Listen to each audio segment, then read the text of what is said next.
A real ID is a type of driver's license or state ID that meets federal security standards. Starting soon, anyone 18 or older will need one or another TSA-approved ID to board domestic flights or to enter certain federal buildings.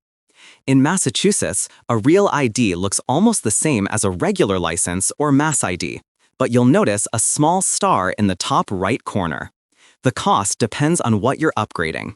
If you're renewing a standard or motorcycle license, the fee is $50. For a Class A, B, or C license, it's $75.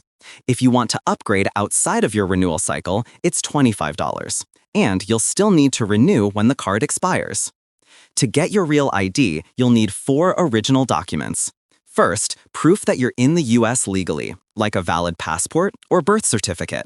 Second, something that shows your full Social Security number, such as your Social Security card or a W-2 form. Third and fourth, 2 documents that prove your Massachusetts address, like a lease, mortgage statement, or utility bill. These must all be originals, not laminated copies.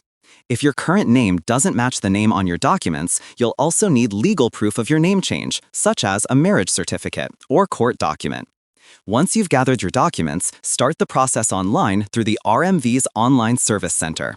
This helps make sure you have everything you need before heading to the RMV.